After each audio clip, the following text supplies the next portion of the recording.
So we've got a lot to talk about tonight, folks. There is a brand new Dragon Ball Super Broly TV spot. It's a short TV trailer that mirrors the theatrical one that we got at San Diego Comic-Con, but it's a little bit shorter with a couple of new scenes. So on this video, I'm going to do a couple things. I'm going to break down the trailer. It's not much new stuff, but I'm also going to be discussing the brand new interview that came out here on the official Dragon Ball Super News website, revealing tons of information about this movie, including how long the movie's going to be, Toriyama and how he wrote the film, the script, and adapting it. So there's a lot of information here. We've got a bunch of new information about the film here. Let's take a look at this new TV spot first. We're going to start with that and then move on to the news.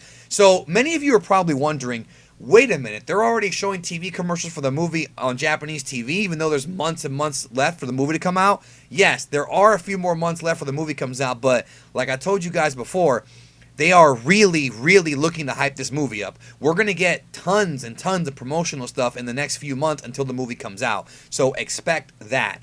Already on Japanese TV, we're getting TV spots, and good-looking ones at that. Let's go ahead and hit play here. That's a new shot right there of Goku, a beautiful Yuya Takahashi animation there, looking serious. I love those.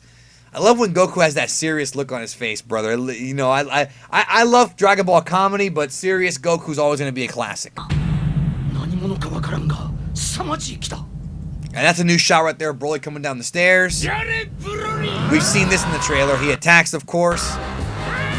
And the promo for the TV version says, you know, Goku versus Broly, Vegeta versus Broly, Frieza versus Broly. Just like in the main trailer. That right there is new information. That's a new part of the trailer, with Vegeta blocking Broly shots. Of course, Vegeta being amazed at the power that Broly's going to show. Those of you who missed my video yesterday, according to the Psycho Jump editor, okay, this is according to him, okay, Broly is the strongest foe that Goku and Vegeta have ever faced. Strongest enemy, not strongest villain. So, presumably he means stronger than Jiren and possibly even stronger than Beerus. That's what the Psycho Jump editor said. Now understand, that is obviously a hype job. He has to hype up the movie. I'm sure we'll find out in the film what happens. And Toriyama can do whatever the hell he wants anyways. He always does stuff like this. But as of right now, according to him, Broly will be the toughest guy. We've seen this shot before of Broly hitting, he hits Frieza with his stomach or his chest or whatever.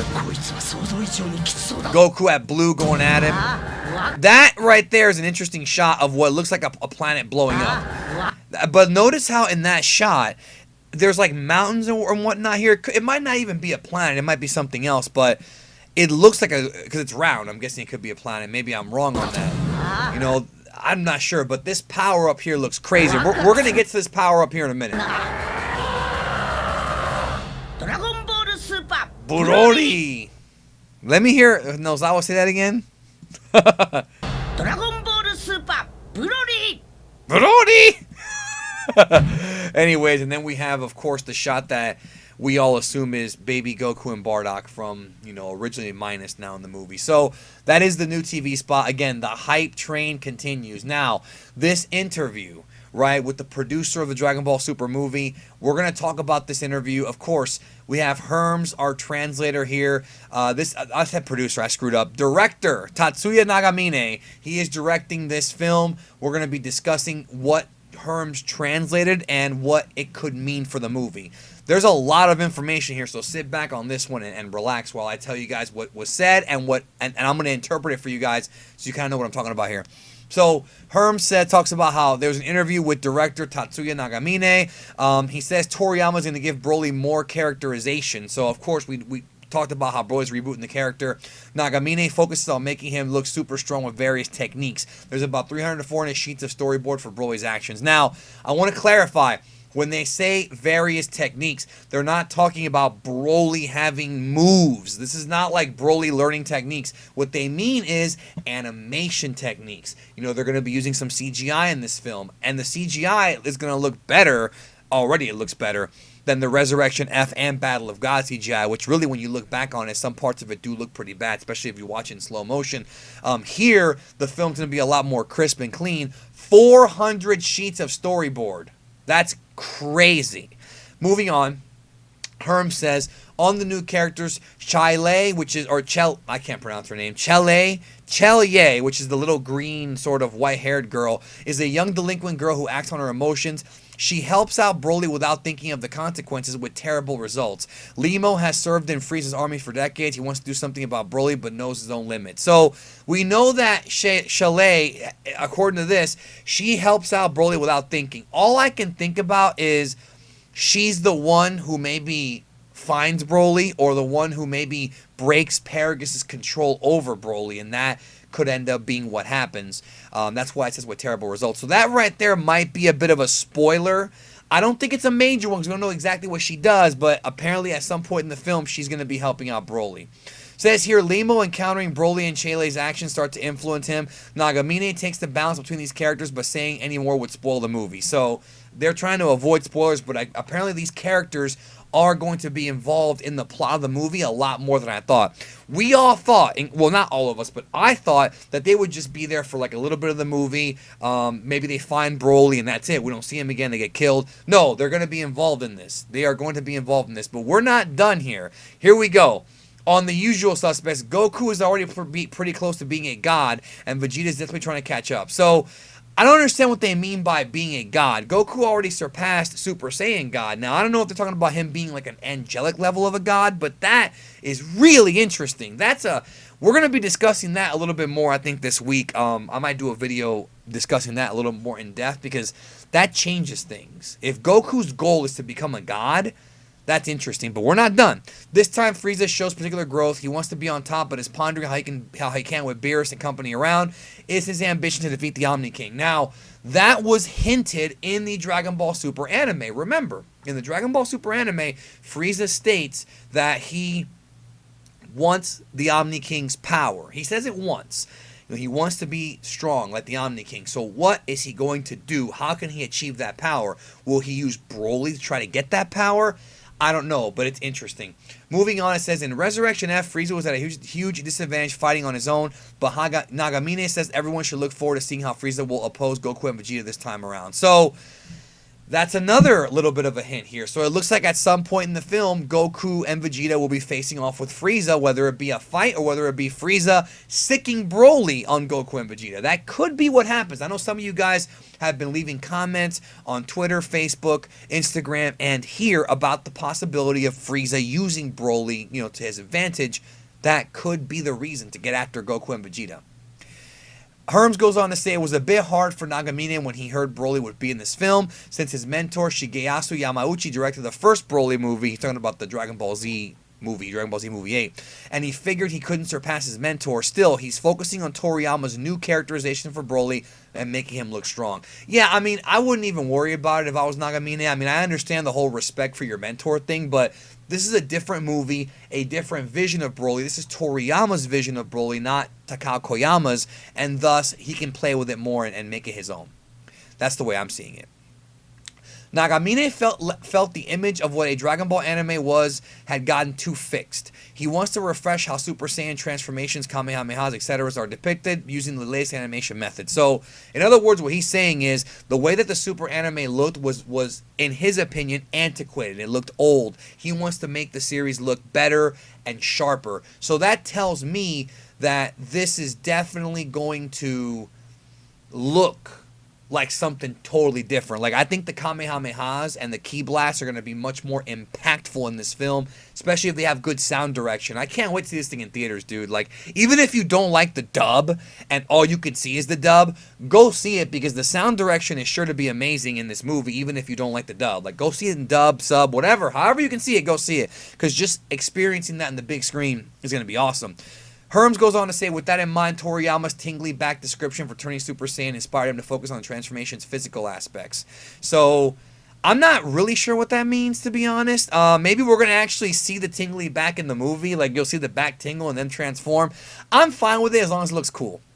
Nagamine says they're adapting Toriyama's script pretty much as is, apart from the action scenes. But the original script would have made for twice the scheduled 90-minute runtime, so everyone involved has worked with him to trim it down, though the runtime has been slightly extended. Okay, this is a key thing we're talking about right here, folks. This is a major breakthrough. So The scheduled runtime for this film was 90 minutes. Now, Resurrection F, as of right now, stands as the longest Dragon Ball movie at 94 minutes. This movie was supposed to be 90 minutes. They did trim down Toriyama's original script, which is twice as long as 90 minutes, which, by the way, 90 minutes is about an hour and a half. So that means that Toriyama wrote a 3-hour movie. That's right. Toriyama wrote a 3-hour movie, but they had to trim it down. And it's still going to be longer than 90 minutes. I'm predicting it'll be like 95 to 100 minutes. It'll probably be the longest Dragon Ball movie of all time. But, yeah. I cannot believe that Toriyama wrote a 3-hour movie. And I'll be honest with you guys, I'm a little concerned because if they're cutting down on what Toriyama wrote, I feel like there's probably a lot more backstory and a lot more story here that isn't going to make the final cut. And I know what some of you are probably wondering. Does this mean that when Super comes back on television, they're going to retell this movie? I'll be honest with you. I really think they will. If this is really the case and Toriyama wrote a 3-hour story that had to be cut down to an hour and a half, yeah, there's probably a lot of extra material that either didn't make this movie or is going to be put in a future movie or will be put in Super. That, to me, because they're not just going to waste what Toriyama wrote. They're going to use it one way or another. So I'm not confirming anything. I'm just telling you that that's what it sounds like to me. And I've been covering this series for a long, long time. 24 years, in fact, I've been watching this thing and studying it. So, yeah, it's a long time. And I think that, yeah, there's a lot of... And that's interesting that Toriyama wrote that much. I am, however, concerned because he also wrote the screenplay for Resurrection F. And that was a very basic screenplay. Very basic movie. And I'm hoping that this movie's not as basic. I hope there's actually a story here. But it sounds like there is going to be. Now, moving on, some more really interesting things here. Nagamine was picked to direct the new film midway through serving as series director for the Dragon Ball Super TV series. He wanted to see the TV series through to the end, but Toei insisted on him doing the movie. So they moved him over to the movie, and now it kind of makes sense to why he was even moved to begin with. Still, Nagamine thinks final DBS series director Ryota Nakamura and his staff did a good job with the Universal Survival arc, and it helped that Toriyama put a lot of effort into this arc too. A typical episode has 3,000 to 4,000 frames, but Dragon Ball Super episode 131 had about double that. That's because you had the god Yuya Takahashi, the great animator himself, on there, and because he's a great animator, and of course that looked great. I mean, he's in this movie as well, like we talked about. But that being said, when they say that Toriyama put a lot of effort into this arc, they're talking about storylines, not animation. Please don't get it twisted.